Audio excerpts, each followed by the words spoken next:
Welcome to the Roy Morgan Weekly Update, with the main media discussion focused on international unrest and the US economy and the election, and the big issues at home: cost of living, housing shortages, interest rates, and increasing concerns about job insecurity.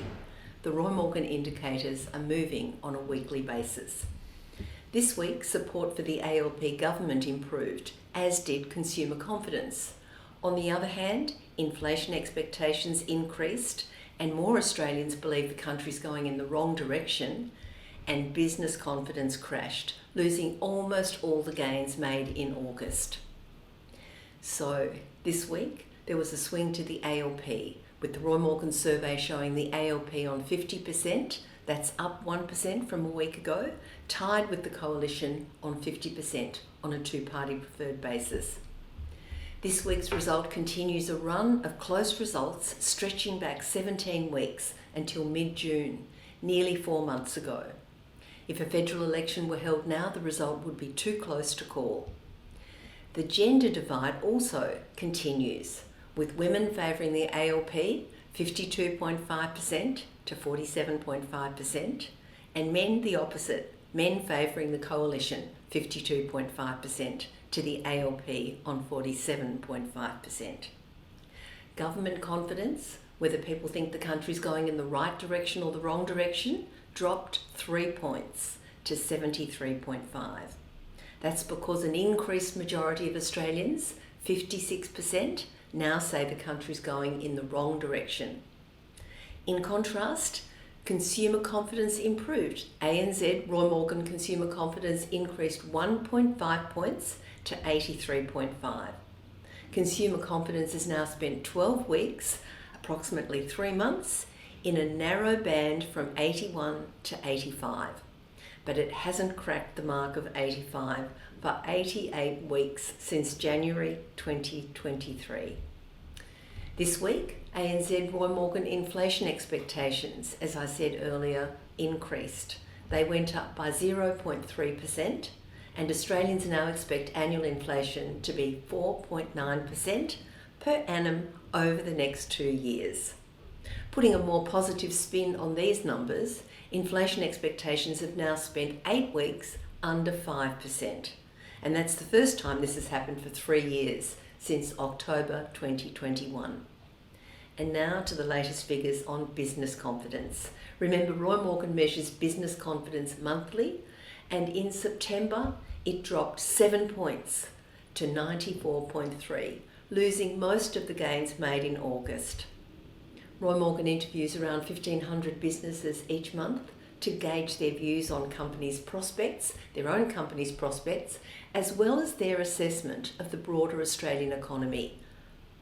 And in September, only 36% of businesses say the next 12 months is a good time to invest in growing their business. This is the lowest figure for this indicator since April 2020.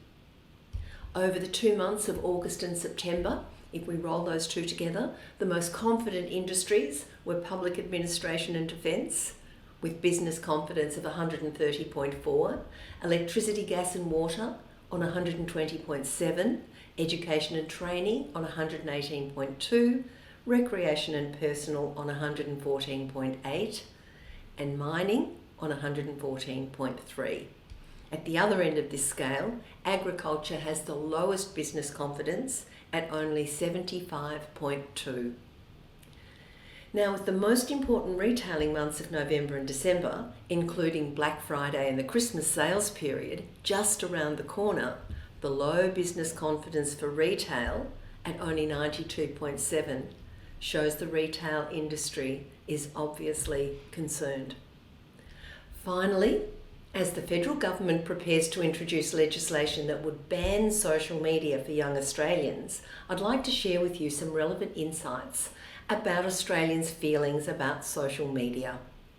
Analysis of 6 years of data from the Roy Morgan Risk Monitor shows Australians have long distrusted social media companies, and their perceived exploitation of children is a major reason.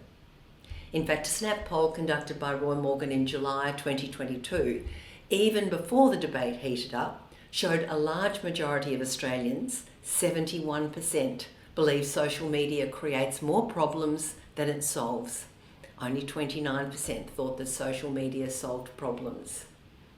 These results show that poor behaviour and negative influence of the social media giants has long been an issue of great concern for many Australians. Since Roy Morgan began measuring trust and distrust way back in 2018, social media has consistently been one of the most distrusted industries in the entire economy.